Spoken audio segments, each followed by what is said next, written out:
সুপ্রিয় দর্শক, স্বাগতম জানাচ্ছি সর্বশেষ আপডেট বাংলা সংবাদে। শুরুতেই সংবাদ শিরোনাম। শুরুতেই জানিয়ে দেব, আমেরিকার সঙ্গে ইউনুসের দেশ বিক্রির বাণিজ্য চুক্তিতে সায় দিয়ে দেশে ফেরার ছাড়পত্র পান তারেক। বিস্তারিত থাকছে প্রতিবেদনে। এদিকে নিটিনকে হাসিনার ফোন, শুভেন্দু সমীক্ষে শুভেচ্ছা আওয়ামী লীগ নেত্রীর। বিস্তারিত থাকছে প্রতিবেদনে। আরও জানিয়ে দেব, আইভীর জামিন, কারামুক্তির পথ খুলল। বিস্তারিত থাকছে প্রতিবেদনে। এদিকে উপজেলা ও পৌরসভা নির্বাচনে এনসিপির ১০০ প্রার্থীর নাম ঘোষণা। বিস্তারিত থাকছে প্রতিবেদনে।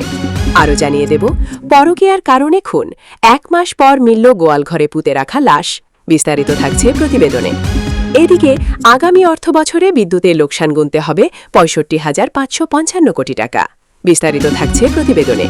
আরও জানিয়ে দেব, নলকূপ থেকে বের হচ্ছে গ্যাস, জ্বলছে আগুন। বিস্তারিত থাকছে প্রতিবেদনে। আরও জানিয়ে দেব, মোদির অনুষ্ঠানের কাছেই বিস্ফোরক, আটক ১। বিস্তারিত থাকছে প্রতিবেদনে। আরও জানিয়ে দেব, হরমুজ নিয়ে ফের হুঁশিয়ারি ইরানের, বিস্ময়কর প্রতিশোধের হুমকি। বিস্তারিত থাকছে প্রতিবেদনে। এবং সর্বশেষ জানিয়ে দেব, ইরানি বাহিনীর সঙ্গে সংশ্লিষ্টতার অভিযোগ, বাহরাইনে গ্রেফতার ৪১। বিস্তারিত থাকছে প্রতিবেদনে। এতক্ষণ শুনছিলেন সংবাদ শিরোনাম, এবারে বিস্তারিত। ফেব্রুয়ারি জাতীয় নির্বাচনের ঠিক ৭২ ঘণ্টা আগে বাংলাদেশ ও যুক্তরাষ্ট্রের মধ্যে যে একটা চরম অসম বাণিজ্য চুক্তি স্বাক্ষরিত হল, তা নিয়ে দেশের নানা মহলে বেশ আলোচনা সমালোচনা হচ্ছে। এই চুক্তি বাস্তবায়নের অগ্রগতি দেখতে ৫ মে ৩ সদস্যের একটি মার্কিন বাণিজ্য প্রতিনিধি দল বাংলাদেশ সফর করে গেলেন। ৯ ফেব্রুয়ারি যুক্তরাষ্ট্রের রাজধানী ওয়াশিংটন ডিসিতে এই চুক্তিতে বাংলাদেশের পক্ষে সই করেন অন্তর্বর্তীকালীন সরকারের নিরাপত্তা বিষয়ক উপদেষ্টা সালিলুর রহমান। এর একদিন পরেই বাংলাদেশের সংসদ নির্বাচন ছিল। এই চুক্তির প্রাতিষ্ঠানিক নাম শুল্ক বিষয়ক যুক্তরাষ্ট্র ও বাংলাদেশের মধ্যে পারস্পরিক বাণিজ্য চুক্তি। যদিও এই চুক্তি প্রত্যেকেই মার্কিন যুক্তরাষ্ট্রকে একতরফা সুবিধা দিয়ে বাংলাদেশকে দেউলিয়া করার একটি প্রামাণ্য দলিল মাত্র। এই চুক্তি অনুযায়ী বাংলাদেশকে মানতে হবে ১৩১ শর্ত, আর যুক্তরাষ্ট্রকে মাত্র ৬টি। এই চুক্তির ফলে যুক্তরাষ্ট্র যে পরিমাণে সুযোগ সুবিধা পাবে, সেই তুলনায় বাংলাদেশের প্রাপ্তি যত সামান্য বা শূন্য। যুক্তরাষ্ট্রে বাংলাদেশের রপ্তানিতে ১% কর রেয়াত পাবে মাত্র, ২০% হতে ১৯। ট্রাম্প প্রশাসন বিভিন্ন দেশ থেকে আমদানি করা পণ্যের উপর শুল্ক এককভাবে বৃদ্ধি করে বলবৎ শুল্কের সঙ্গে 37% যোগ করে, যা পরবর্তীকালে দেশটির উচ্চ আদালত বাতিল করে দেয়। বাংলাদেশ বছরে যুক্তরাষ্ট্রের $৯.৫ বিলিয়ন পণ্য রপ্তানি করে, আর আমদানি করে $২.৩ বিলিয়ন পণ্য।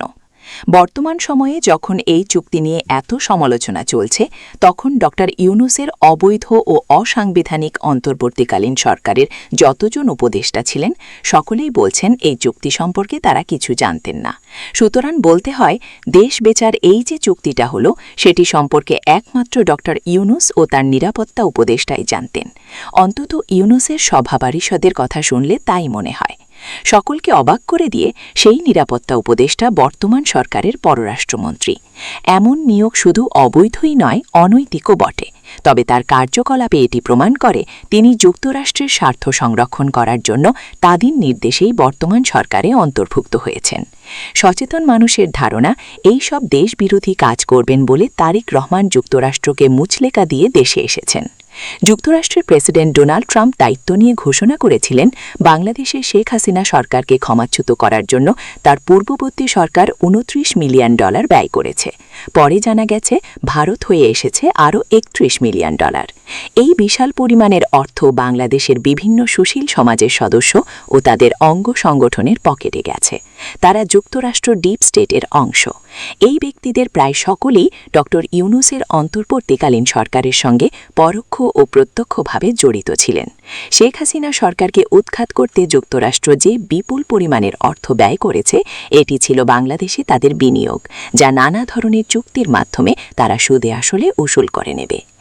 এই চুক্তি নিয়ে কিছু তামাদি সুশীল আর ভূতপূর্ব বাম ছাড়া আর কেউ তেমন একটা উচ্চবাচ্য করে না। সদ্য সমাপ্ত জাতীয় সংসদের প্রথম অধিবেশনে নির্দলীয় সংসদ সদস্য রুমিন ফারহানা আলোচনা করেন। দেশের গণমাধ্যমগুলি এই চুক্তির ব্যাপারে অনেকটা নীরব।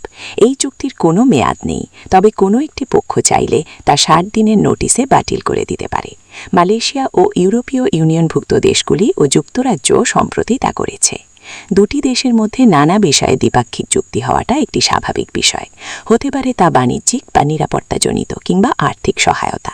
আবার যুক্তরাষ্ট্র, ব্রিটেন আর ফ্রান্স পূর্বে অলিখিত চুক্তি করেছিল আফগানিস্তান, লিবিয়া আর ইরাকে ক্ষমতাসীন নির্বাচিত দলকে ক্ষমচ্যুত করে সেই দেশগুলি দখল করার জন্য। তারা তাদের এই জনবিরোধী ও নাজায়েজ চুক্তি বাস্তবায়নে শুধু সফলই হয়নি, তারা এই সব দেশের সরকার বা রাষ্ট্রপ্রধানকেও সকল আন্তর্জাতিক আইন ভঙ্গ করে হত্যাও করেছে। তাদের এমন পরিকল্পনা থেকে ভাগ্যক্রমে শেখ হাসিনা বেঁচে গেছেন। এদিকে নিতিনকে হাসিনার ফোন, শুভেন্দু শমিককে শুভেচ্ছা আওয়ামী লীগ নেত্রীর। পশ্চিমবঙ্গে বিজেপির বিপুল জয়ে ওই দলের সভাপতি নিতিন নবীনকে শুভেচ্ছা জানিয়েছেন বাংলাদেশের সাবেক প্রধানমন্ত্রী তথা আওয়ামী লীগের সভানেত্রী শেখ হাসিনা। বৃহস্পতিবার রাতে নিতিনকে টেলিফোনে শুভেচ্ছা জানান। আওয়ামী লীগ সূত্রে আরও জানানো, পশ্চিমবঙ্গের দুই বিজেপি নেতা শুভেন্দু অধিকারী এবং শমিক ভট্টাচার্যকেও শুভেচ্ছা জানিয়েছেন শেখ হাসিনা। হাসিনার শুভেচ্ছা বার্তা বিজেপির আর এক নেতা তথা দলের তরফে বাংলাদেশের দায়িত্বপ্রাপ্ত শিশির বাজোরিয়ার কাছে পৌঁছে দিয়েছেন আওয়ামী লীগ নেতারা। হাসিনা বিজেপির সমস্ত বিজয়ী প্রার্থীর পাশাপাশি বিশেষভাবে শুভেচ্ছা জানিয়েছেন শুভেন্দু অধিকারীকে, যিনি বাংলার পরবর্তী মুখ্যমন্ত্রী হতে পারেন বলে রাজনৈতিক মহলে জল্পনা আছে। তবে হাসিনার বিদায়ী বিরোধী দলনেতা শুভেন্দু অধিকারীকে বিশেষভাবে অভিনন্দিত করার পিছনে আরও একটি ভিন্ন কারণ আছে বলে আওয়ামী লীগ সূত্রের খবর। বাংলাদেশে 2 বছর আগে পালাবদলের পর শেখ হাসিনা ভারতে চলে আসেন। তারপর একাধিকবার শুভেন্দু অধিকারী প্রকাশ্যে সাংবাদিকদের বলেছেন, হাসিনা ওয়াজেদ বঙ্গবন্ধুর কন্যা, তিনি বৈধ প্রধানমন্ত্রী, তাকে জোর করে ক্ষমতাচ্যুত করা হয়েছে, তিনি ভারতের অতিথি। এদিকে নিতিন নবীন বিজেপির সভাপতি হওয়ার পর হাসিনা আনুষ্ঠানিকভাবে এই প্রথম তাকে শুভেচ্ছা জানিয়েছেন। আওয়ামী লীগ সূত্রের খবর, শেখ হাসিনা তাকে ফোন করেছিলেন।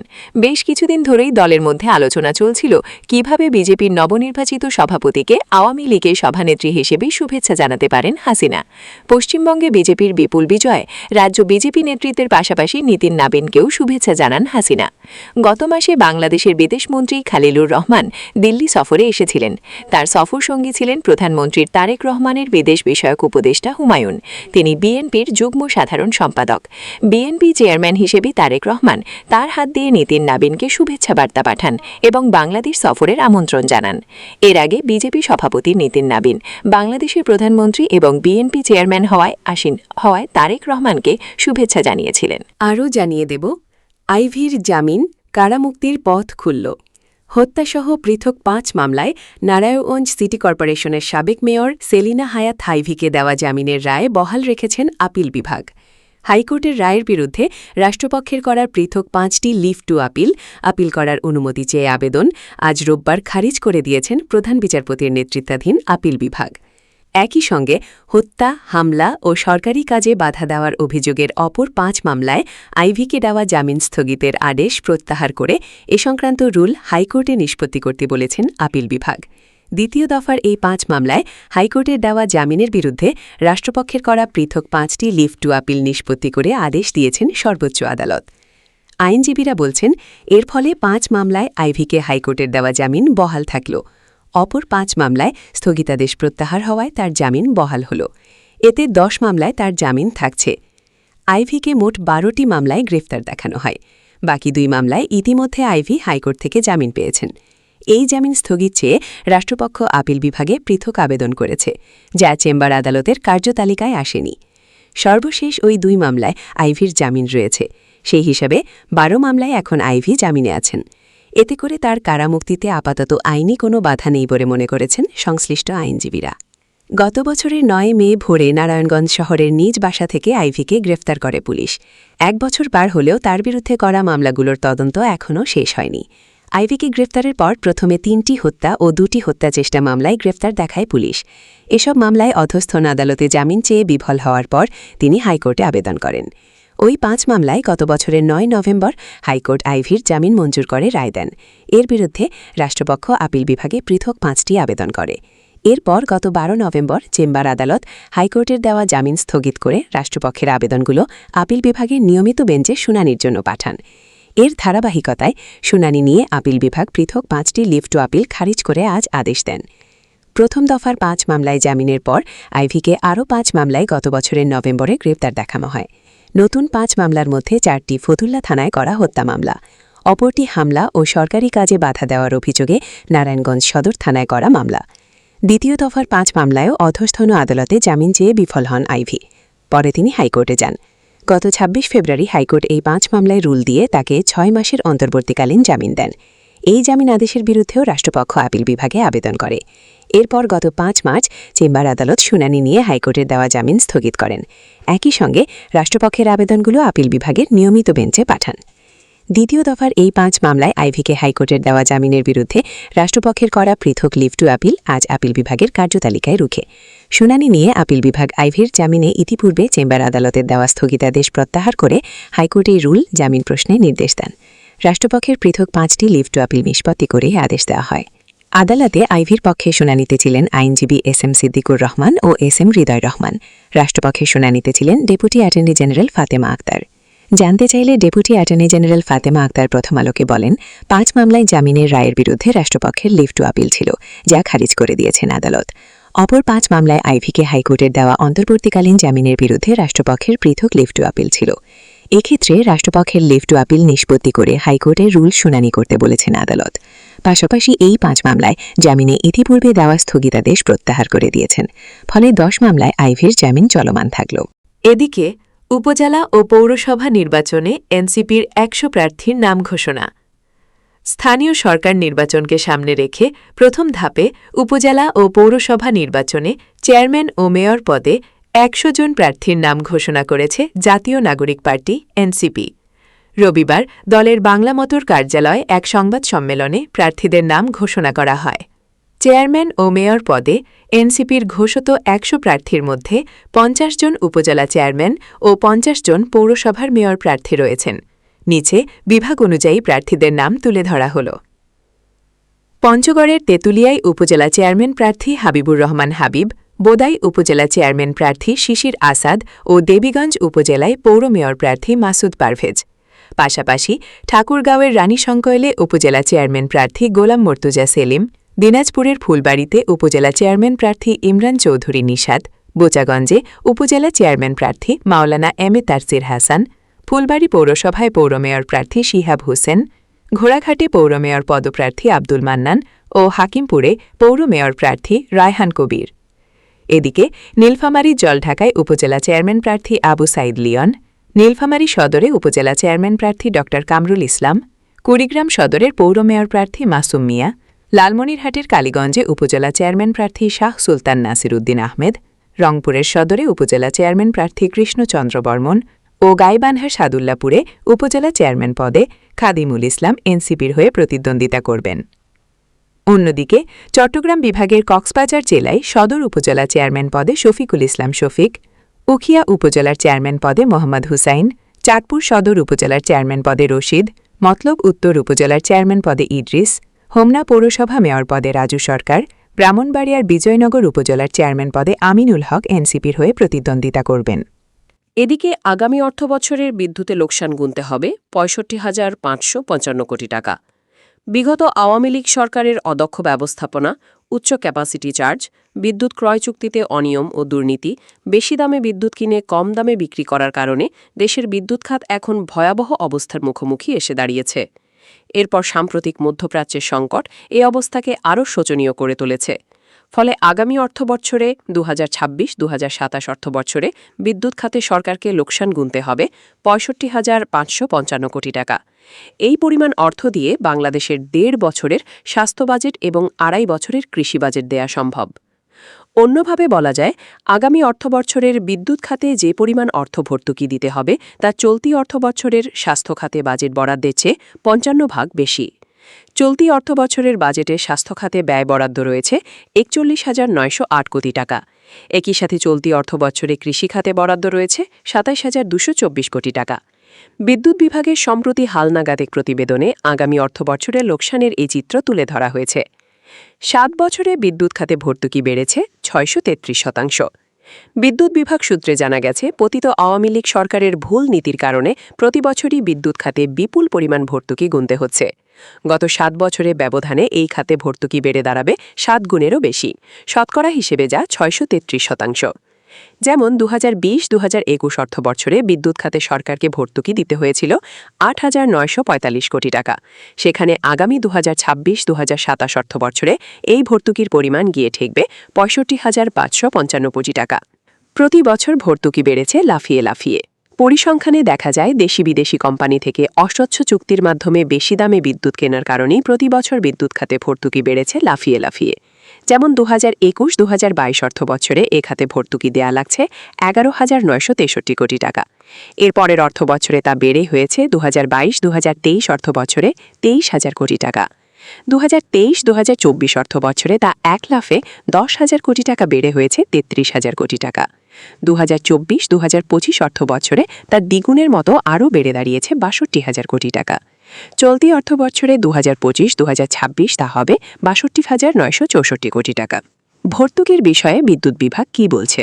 এ বিষয়ে বিদ্যুৎ বিভাগের ভাষ্য হচ্ছে, জয়েন্ট ভেঞ্চারে স্থাপিত 3টি কয়লাভিত্তিক বিদ্যুৎ কেন্দ্র ইসিপিসিএল, বিআইএফপিসিএল, জেডএনপিসিএল, সরকারি বেসরকারি বিদ্যুৎ কোম্পানি এবং আদানি পাওয়ার ঝাড়খণ্ড সহ ভারত ও নেপাল হতে বিদ্যুৎ আমদানির বিপরীতে 2025-2026 অর্থবছরের এপ্রিল হতে জুন পর্যন্ত 18,537.49 কোটি টাকা ভর্তুকির প্রয়োজন হবে। চলতি অর্থবছরে সংশোধিত বাজেটে বিদ্যুৎ খাতে 36,000 কোটি টাকা বরাদ্দ রয়েছে। উক্ত বরাদ্দ হতে ইতোমধ্যে 32,110.09 কোটি টাকা পাওয়া গিয়েছে এবং 36,000 বিয়োগ 32,110.09 সমান 3,289.17 কোটি টাকা অবশিষ্ট রয়েছে। এর পরিপ্রেক্ষিতে শেষ 3 মাসে অর্থ বিভাগের বরাদ্দের অতিরিক্ত 18,531.89 কোটি টাকা প্রয়োজন হবে।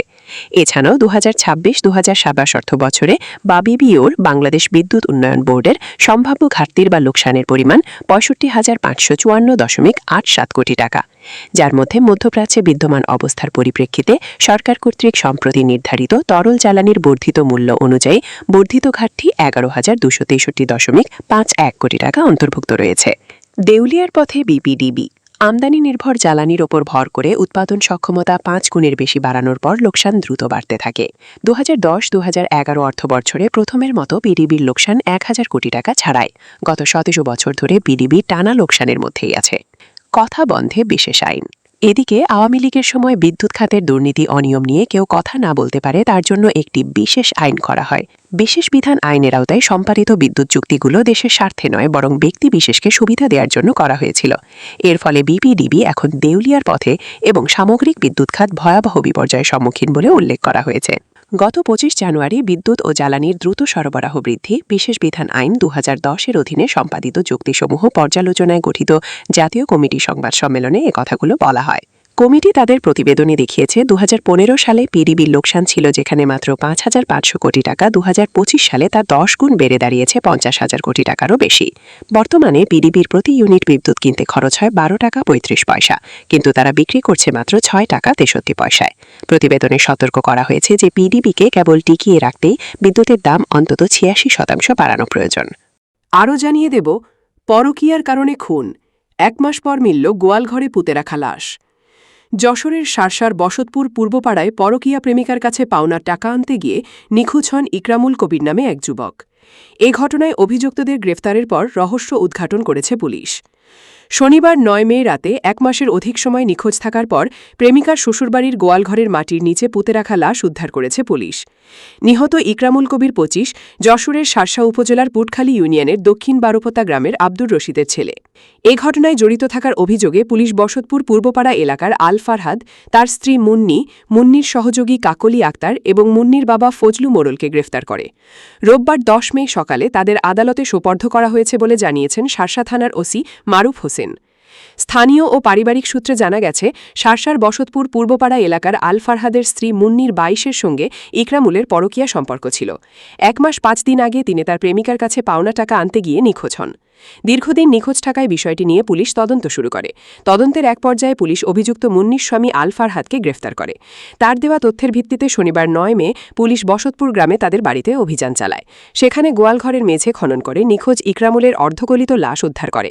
পুলিশ জানিয়েছে, প্রাথমিকভাবে ধারণা করা হচ্ছে পরকীয়া ও পাওনা টাকা চাওয়াকে কেন্দ্র করে সৃষ্ট বিরোধের জেরে তাকে শ্বাসরোধ বা অন্য কোনো উপায়ে হত্যা করে লাশ মাটি চাপা দেওয়া হয়েছিল। এদিকে লাশ উদ্ধারের ঘটনা জানাজানি হওয়ার পর শত শত উৎসুক জনতা অভিযুক্তদের বাড়ির সামনে ভিড় জমায়। মাটি খুঁড়ে লাশ উদ্ধারের ঘটনায় এলাকায় ব্যাপক চাঞ্চল্যের সৃষ্টি হয়। মামলার বাদী ও নিহতের বাবা আব্দুর রশিদ অভিযোগ করেন তার ছেলে ইকরামুলকে পরিকল্পিতভাবে খাদে ফেলে অপহরণ করা হয়।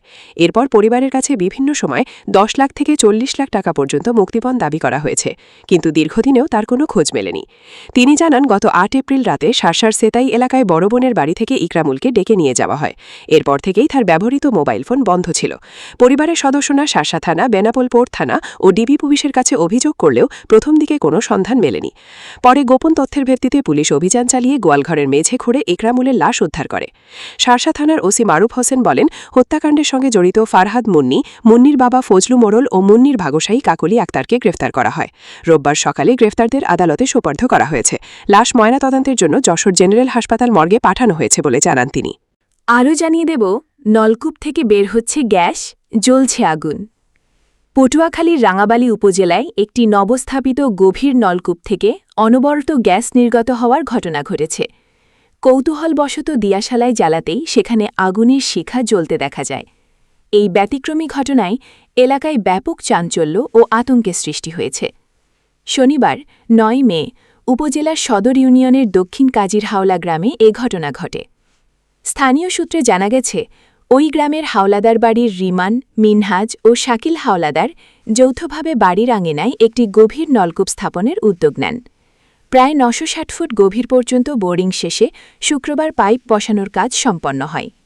শনিবার দুপুরে হঠাৎ পাইপের ভেতর থেকে অস্বাভাবিক বুদবুদ ও শুঁশো শব্দ শুনতে পান বাড়ির লোকজন। এ সময় কৌতূহলবশত একজন পাইপের মুখে আগুন ধরালে মুহূর্তেই দাও দাও করে শিখা জ্বলে ওঠে। সন্ধ্যা পর্যন্ত নলকূপটি থেকে একইভাবে গ্যাস নির্গমন ও আগুন জ্বলতে দেখা গেছে। নলকূপ দিয়ে গ্যাস বের হওয়ার খবর ছড়িয়ে পড়লে আশেপাশের বিভিন্ন গ্রাম থেকে শত শত মানুষ তা দেখতে ভিড় জমান। এ সময় স্থানীয় কয়েকজন সেই আগুনেই চা তৈরি করে খেয়েছেন বলে জানা গেছে। তবে এ ঘটনায় একদিকে যেমন কৌতূহল দেখা দিয়েছে, অন্যদিকে আগুনের তীব্রতায় অগ্নিকাণ্ডের আশঙ্কায় স্থানীয়দের মধ্যে উদ্বেগও কাজ করছে। স্থানীয়দের ধারণা, গভীর বোরিংয়ের ফলে ভূগর্ভস্থ কোনো পকেট স্তরে জমে থাকা মিথেন গ্যাস ওপরে উঠে আসছে। তবে এটি স্থায়ী কোনো খনি নাকি সাময়িক গ্যাস স্তর, তা ভূতাত্ত্বিক পরীক্ষা ছাড়া নিশ্চিত করা সম্ভব নয়। এ বিষয়ে রাঙাবালী উপজেলা নির্বাহী কর্মকর্তা ভারপ্রাপ্ত খায়রুল হাসান জানান, বিষয়টি সম্পর্কে তিনি অবগত হয়েছেন। ঘটনাস্থল পরিদর্শন করে প্রয়োজনীয় ব্যবস্থা গ্রহণের জন্য সংশ্লিষ্টদের নির্দেশ দেওয়া হয়েছে। বর্তমানে নিরাপত্তা নিশ্চিত করতে স্থানীয়দের সতর্ক থাকার পরামর্শ দেওয়া হয়েছে। আরও জানিয়ে দেব, মোদির অনুষ্ঠানের কাছেই বিস্ফোরক, আটক 1। ভারতের প্রধানমন্ত্রী নরেন্দ্র মোদির বেঙ্গালুরু সফরের আগেই নির্ধারিত অনুষ্ঠানস্থলের কাছ থেকে বিস্ফোরক উদ্ধার করা হয়েছে। এই ঘটনাকে কেন্দ্র করে ব্যাপক নিরাপত্তার মধ্যে সন্দেহভাজন একজনকে আটক করা হয়েছে। রবিবার বেঙ্গালুরুর প্রধানমন্ত্রীর নির্ধারিত অনুষ্ঠানস্থলের কাছে অন্তত 2টি জেলাটিন স্টেক উদ্ধার করেছে পুলিশ। এক বিবৃতিতে পুলিশ জানায়, প্রধানমন্ত্রীর আগমনকে সামনে রেখে নিয়মিত নিরাপত্তা তল্লাশির সময় রবিবার সকালে কাগালিপুরা এলাকার একটি আশ্রমের কাছে ফুটপাতের পাশে 2টি জেলাটিন স্টিক পড়ে থাকতে দেখা যায়, যা মূল অনুষ্ঠানস্থল থেকে প্রায় 3 কিলোমিটার দূরে অবস্থিত। ঘটনার পরপরই নিরাপত্তা বাহিনী পুরো এলাকা ঘিরে ফেলে। পাশাপাশি বোম ডিসপোজাল ইউনিট ও ফরেন্সিক বিশেষজ্ঞদের ঘটনাস্থলে পাঠানো হয়। এখন পর্যন্ত কিভাবে বিস্ফোরকগুলো সেখানে এলো এবং এর পেছনে কোনো বড় ধরনের ষড়যন্ত্র ছিল কিনা তা খতিয়ে দেখা হচ্ছে। তবে বিষয়টি ঘিরে বিস্তারিত তদন্ত শুরু হয়েছে এবং একজন সন্দেহভাজনকে জিজ্ঞাসাবাদ করা হচ্ছে বলে জানিয়েছে পুলিশ। প্রধানমন্ত্রীর এই সফর ঘিরে বেঙ্গালুরু ও আশপাশের এলাকায় নিরাপত্তা ব্যবস্থা আরও জোরদার করা হয়েছে। ঘটনাটি নিয়ে কেন্দ্রীয় নিরাপত্তা সংস্থাগুলো সতর্ক অবস্থানে রয়েছে। আরও জানিয়ে দেব, হরমুজ নিয়ে ফের হুঁশিয়ারি ইরানের, বিস্ময়কর প্রতিশোধের হুমকি। ইরান আবারও হরমুজ প্রণালীকে কেন্দ্র করে কড়া হুঁশিয়ারি দিয়েছে। দেশটির সামরিক ও রাজনৈতিক নেতারা বলেছেন, ভবিষ্যতে ইরানের উপর কোনো হামলা হলে তার জবাব হবে কঠোর ও বিস্ময়কর। একই সঙ্গে যুক্তরাষ্ট্রের নিষেধাজ্ঞা কার্যকারী দেশগুলোকেও হরমুজ প্রণালী ব্যবহার নিয়েও সতর্ক করেছে তেহরান। রবিবার ইরানের সেনাবাহিনীর এক মুখপাত্র বলেন, ইরানকে আবার লক্ষ্যবস্তু করা হলে শত্রুরা নতুন অস্ত্র, নতুন যুদ্ধকৌশল এবং নতুন যুদ্ধক্ষেত্রের মুখোমুখি হবে। তিনি আরও বলেন, যেসব দেশ যুক্তরাষ্ট্রের সঙ্গে মিলে ইরানের বিরুদ্ধে আরোপিত নিষেধাজ্ঞা কার্য করছে, তাদের হরমুজ প্রণালী দিয়ে চলাচলে জটিলতার মুখে পড়তে হতে পারে। এদিকে ইরানের পার্লামেন্টের জাতীয় নিরাপত্তা ও পররাষ্ট্রনীতি কমিটির মুখপাত্র বলেছেন, ইরানের ধৈর্যের সীমা শেষ হয়ে গেছে। তিনি হুঁশিয়ারি দিয়ে বলেন, ইরানের জাহাজ বা স্বার্থে কোনো হামলা হলে তার জবাব হবে ভারী ও চূড়ান্ত। তবে পর্দার আড়ালে কূটনৈতিক যোগাযোগ চললেও উভয় পক্ষই এ বিষয়ে প্রকাশ্যে খুব বেশি তথ্য দিচ্ছে না। বিশ্লেষকদের মতে বর্তমান পরিস্থিতিতে উত্তেজনা নিয়ন্ত্রণে রাখতে গোপন আলোচনার চেষ্টা অব্যাহত থাকতে পারে। অন্যদিকে ইরানের সাধারণ মানুষের মধ্যেও মিশ্র প্রতিক্রিয়া দেখা যাচ্ছে। যুদ্ধ শুরুর পর থেকে অনেক মানুষ জাতীয়তাবাদী আবেগ নিয়ে সরকার ও রাষ্ট্রীয় অবস্থানের প্রতি সমর্থন জানিয়ে রাস্তায় নেমেছেন। তবে একই সঙ্গে দ্রব্যমূল্যের ঊর্ধ্বগতি, অর্থনৈতিক চাপ এবং দৈনন্দিন জীবনযাত্রার ব্যয় বেড়ে যাওয়ায় জনমনে হতাশাও বাড়ছে। বিশেষজ্ঞদের মতে হরমুজ প্রণালীকে ঘিরে নতুন করে উত্তেজনা তৈরি হলে তা বৈশ্বিক জ্বালানি বাজার এবং আন্তর্জাতিক বাণিজ্যে বড় ধরনের প্রভাব ফেলতে পারে, কারণ বিশ্বের উল্লেখযোগ্য অংশের তেল ও গ্যাস সরবরাহ এই গুরুত্বপূর্ণ নৌপথের ওপর নির্ভরশীল। এবং সর্বশেষ জানিয়ে দেব ইরানি বাহিনীর সঙ্গে সংশ্লিষ্টতার অভিযোগ, বাহরাইনে গ্রেফতার ৪১। ইরানের ইসলামিক রেভলিউশনারি গার্ড কর্পস IRGCর সঙ্গে সম্পৃক্ততার অভিযোগে ৪১ জনকে গ্রেফতার করেছে বাহরাইন কর্তৃপক্ষ। দেশটির স্বরাষ্ট্র মন্ত্রণালয় এ তথ্য নিশ্চিত করেছে। বাহরাইন আরও ঘোষণা করেছে দেশটির উপর ইরানি হামলায় কথিত সমর্থনের অভিযোগে বেশ কয়েকজনের নাগরিকত্ব কেড়ে নেওয়া হয়েছে। দেশটি ওই ব্যক্তিদের বিরুদ্ধে ইরানের প্রতি সহানুভূতি এবং বিদেশি শক্তির সঙ্গে ষড়যন্ত্র করার অভিযোগ এনেছে। গত ২৮ ফেব্রুয়ারি যুক্তরাষ্ট্র ও ইসরায়েল ইরানের উপর যৌথভাবে হামলা শুরু করে। ইরানও তাৎক্ষণিক পাল্টা হামলা শুরু করে। জবাবে ইসরায়েল ও মধ্যপ্রাচ্যের বিভিন্ন দেশে অবস্থিত মার্কিন সামরিক ঘাঁটি ও স্থাপনা গুড়িয়ে দেয় ইরানি বাহিনী। এতে গোটা মধ্যপ্রাচ্যে উত্তেজনা তীব্র আকার ধারণ করে। ইরানের হামলায় বাহরাইনে থাকা যুক্তরাষ্ট্রের ৫ম নৌবহরের সদর দপ্তর মারাত্মক ক্ষতিগ্রস্ত হয়। ক্ষতির ব্যাপকতার কারণে এই সদর দপ্তরের কার্যক্রম বাহরাইন থেকে যুক্তরাষ্ট্রের ফ্লোরিডার এক বিমান ঘাঁটিতে সরিয়ে নেওয়া হয়েছে বলে খবর মার্কিন গণমাধ্যমের। একই সঙ্গে গুরুত্বপূর্ণ জ্বালানি পরিবহন রুট হরমুজ প্রণালী বন্ধ করে দেয় তেহরান। এতে বিশ্বজুড়ে জ্বালানির বাজারে চরম অস্থিরতা দেখা দিয়েছে। পরবর্তীতে পাকিস্তানের মধ্যস্থতায় ৮ এপ্রিল যুদ্ধবিরতি কার্যকর হলেও স্থায়ী সমঝোতা এখনও হয়নি। মার্কিন প্রেসিডেন্ট ডোনাল্ড ট্রাম্প যুদ্ধবিরতির মেয়াদ বাড়ানোর ঘোষণা দেন, যদিও নতুন কোনো সময়সীমা নির্ধারণ করা হয়নি।